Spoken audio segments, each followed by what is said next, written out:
Hello, YouTube. I'd like to talk to you today about the trap of arguing on social media. You know, there's this great quote. I don't know who said it. Someone smarter than me once said it. And the quote goes, "Never argue with an idiot because they'll drag you down to their level and then win with experience." And I think that's very true. Uh, and I'm not saying everyone on social media is an idiot, but I am saying that when it comes to social media, the people who argue there the most are definitely experienced. And they're definitely experienced in something that isn't the same as arguing in real life. Because when you have an argument in real life, there's certain boundaries that most people won't cross. There's like a certain level of human decency, a certain level of, how to put it, certain level of underlying respect, or I don't know, it's just like when you're face to face with someone and you can see them in front of you, you're probably not going to start giving death threats or insulting their mother or saying, you don't know what you're talking about, and then linking to some conspiracy video that you want them to watch. Like, there's certain things that only happen on the internet and only happen when you are slightly anonymous. You are slightly removed from the person you're communicating with. And perhaps the further removed you are, the easier it is to give into those primal human emotions of rage or hate, to give into those feelings of racism or sexism or I don't know if it's actually, I don't know if it's giving in as much as exposing the people who already had them, because you could say that the people who are saying racist, sexist, hateful things online, maybe they feel those emotions in day-to-day life, but they're too scared to act, so they are just living in a state of fear, and then the online world becomes their outlet to share these hateful emotions. But whatever the case, I'm not a psychologist. I can't tell you where the hate comes from exactly. But it's very clear that online you have these trolls, you have these professional arguers, professional instigators of negativity. And if you are a normal person, or if, I mean, who's really normal? What is normal anyway? But if you are someone who tries to live a respectful life or tries to at least be a decent person, your natural human instinct might be to like have a conversation with people online. If you're on Facebook and you leave a comment and then somebody you don't know says, "You're an idiot," and then goes on some little rant about why they think you're an idiot and what you just said was wrong, your natural human emotion is to respond to that. And if you're someone a bit sensitive, maybe you get enraged by what they said and you feel the need to call them an idiot. Or maybe like even do more, go one level higher because they offended you. But where does that lead? Will you actually convince them that you're not an idiot? Will you convince them of anything you have to say? Or are you both just wasting your time on this back and forth on social media? You know, let me tell you a little story. There's this app. Have you heard of it? It's called Clubhouse. I'll give a very quick explanation for those who don't know Clubhouse. It's an audio-only app. So you have these different rooms where there's a stage and then there's an audience. Most people are in the audience. The stage could have, I don't know, 3 people or 5 people or 10 people, and they're the ones who are allowed to speak. And if you're in the audience, you can raise your hand And if they accept that, they can add you to the stage so you can also speak. But for most people, it's just a listening app. And it's a chance to learn about different topics, you know?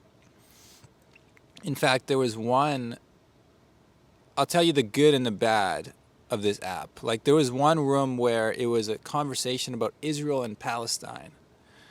This was like, I don't know, a month ago when the conflict had first really heated up again, and it was all over the news. And there's a room, come listen to Israelis and Palestinians. And on that stage, there were people who were Palestinian, there were people who were Israeli, and they were sharing their perspectives. And believe it or not, they were doing it in a respectful way. They were trying to find some common ground that they could agree on.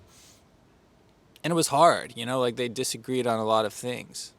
But I think for me, just listening to that for a couple hours and just, you know, I'm just playing this in the background as I'm going around, I'm, you know, eating my lunch and stuff. And it was powerful. That's the side of social media that's great, when you get people who are very different and you can connect from a place of respect and like common humanity. That's the good side. Bringing different people, different ideas together. That's the good side of social media. So at first I was like, oh, this Clubhouse app, this is cool. I'm going to keep using this. But then like a few days later, like after I kept using it, I started to realize they're just people on this app who just like to argue professionally. Like, these are the internet trolls you see. But now they just have an audio, so you hear their voice. And it just, to be honest, it just makes it seem even more pathetic. Like, I was in the audience of this stage, so there's like 300 people in the audience. There's like 10 people on stage. And I guess someone's friend got removed from the stage to the audience by someone else, and they were having this big temper tantrum over who they thought removed the person from the stage. And they were like, they were shouting about this. It was like they were, you know, telling all their friends to unfollow this other person, and they were saying they didn't do it, it was this other person. And it was like this big war on Clubhouse over nothing, really, like over nothing. It was just like, you could tell this was their whole world. You could tell they were on this app 24/7, and to remove someone from that stage for them was like, you know, like firing them from the office at their day job or something. It was like such a big deal. But for me and the other couple hundred people just casually listening to this app, it was just like such a pathetic display of overreacting about what is essentially nothing. It's meaningless. We're not talking about a global conflict. We're talking about like some little social media app. And so that was like a real eye-opening moment for me. Something about hearing these voices shouting about this pointless little feature on this app. I just realized, like, wow, these are the people I'm arguing with when I'm arguing on social media. When I see a troll in the comments who calls me an idiot on Facebook or something, when I decide to respond, this is the person. They literally have nothing better to do than do this all day, every day. And there's people like that out there, you know? The question is whether you want to be one of them, whether you want to get dragged down to that level, or whether you want to fight that human instinct, fight that instinct we all have which wants to defend ourselves.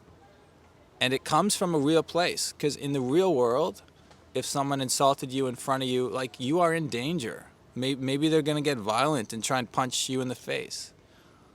Or, you know, maybe you're with your wife or your mother or something and they insult your family and you feel like, okay, I need to respond because this is like, my dignity is at stake. Online, if you feel like they attacked your dignity or something that means a lot to you, some idea that's very core to who you are, you could feel the need to respond. But at the end of the day, that's what they want. These are professional arguers. They are trolls. They are people without a lot of good stuff going on in their lives. And so they want to distract the people who have things going on in their lives from doing those things.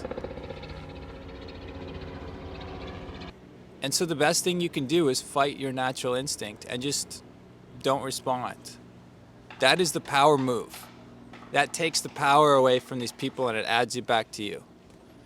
It's just showing people that your time is too valuable for this shit. And this has been a hard lesson for me to learn. I've struggled with this a lot myself. I'm making this video like as much for therapy for myself as it is to help anyone else, but I hope it can help you guys as well. But I really need that reminder too, because as a YouTuber, you get a lot of negativity in the comment section. I've learned this the hard way. When there's a comment that insults me, you know, at the beginning when my channel was small and I might get 5 comments a day or something, I would respond to all of them. I would respond to all of them because it's like, I have the time. I want to respect the people who are engaging with my channel, and I want people to know I'm out there, I'm listening, I'm present. But as your channel grows, as you start to get like, okay, now 10, then 20, then okay, one day you look up and you have 100 new comments every day, and maybe 95 of them are great, but maybe 5 of them, or let's say 4 of them are a bit insulting or a bit weird, or like just crossing some boundary that they shouldn't cross.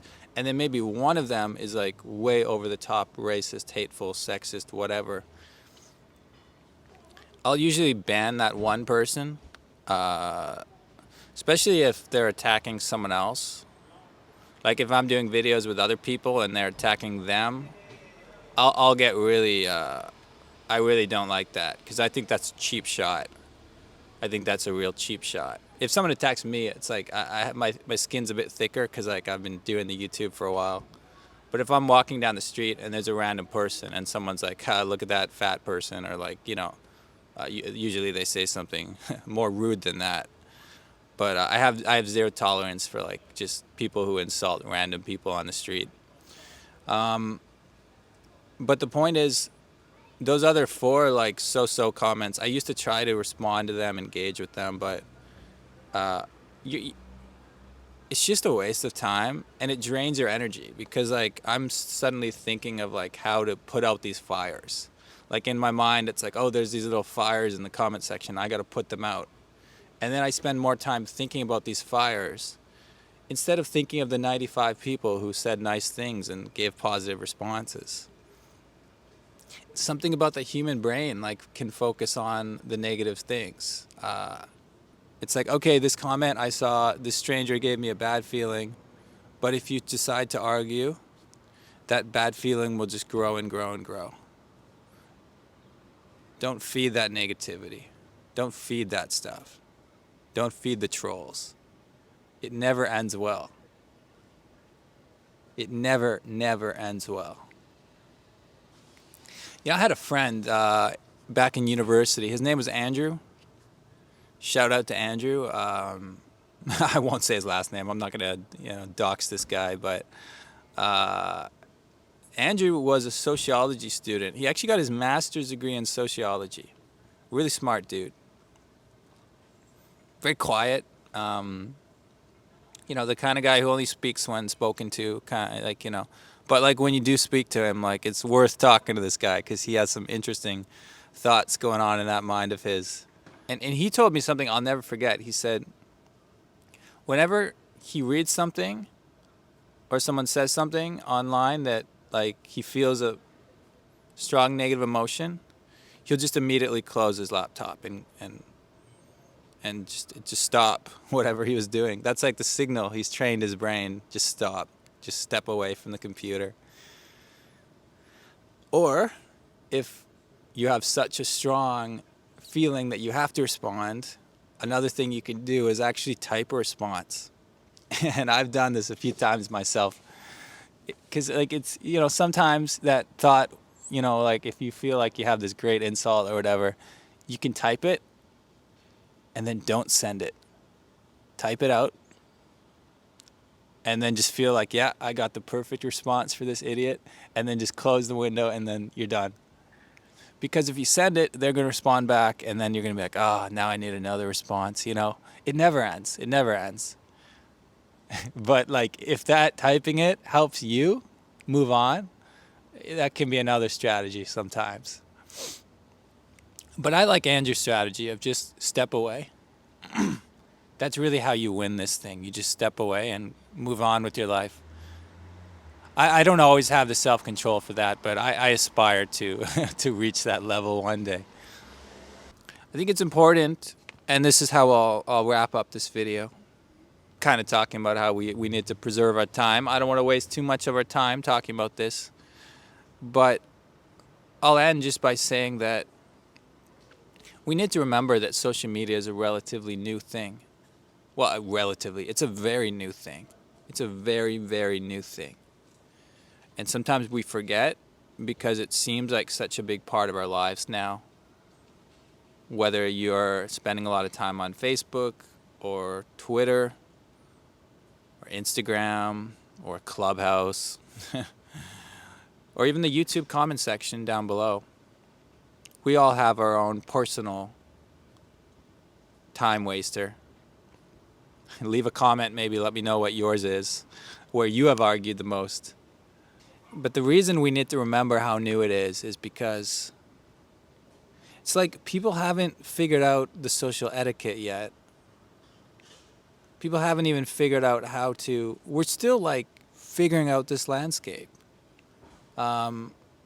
Trolls exist because they just see an opportunity. Like, imagine, train... I mean, this is kind of a silly metaphor. This just jumped into my head, but, like, think about trains, right? There used to be a lot of train robbers or bank robbers, like 150 years ago, right?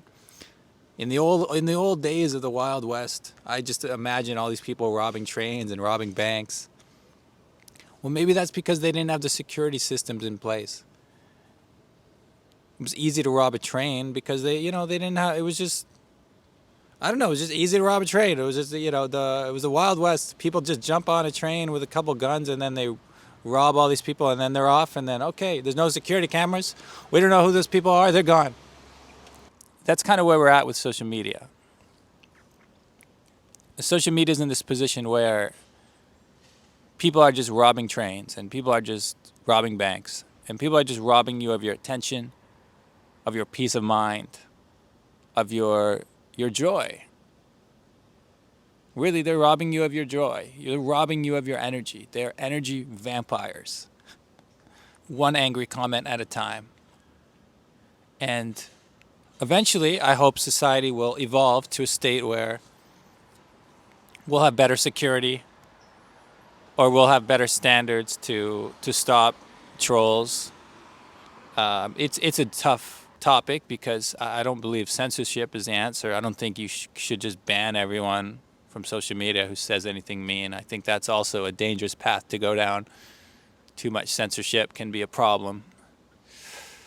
But we're in this weird stage. Like I said, it's a new thing, and we need to remember that it's just not as big a deal as we often think it is. Especially over this last year, when everything was locked down and we've lost so many of our real-world social interactions, it can feel like social media is the only thing that matters anymore. But it's not. When it's your friends you're messaging with, that's meaningful. When it's a meaningful chance for people who are different to come together from a place of respect. When it's Israelis and Palestinians, trying to respect each other, that's meaningful. There are meaningful moments on social media. I see them in my own comment sections as well. But when it's just strangers trying to take away your energy, take away your time, take away your peace of mind, that's meaningless. That's harmful. That's hateful. And the best thing you can do is just to ignore it and to move on, because you have better things to do. I know you do. We all do. So let's cut that crap out of our lives. And that's my little TED Talk about arguing on social media. Hope you liked it. If you did, let's have a conversation about it in the comment section. Not an argument, but a conversation. We can still have that on social media, right? We're still able to do that. I hope. See you next time, guys.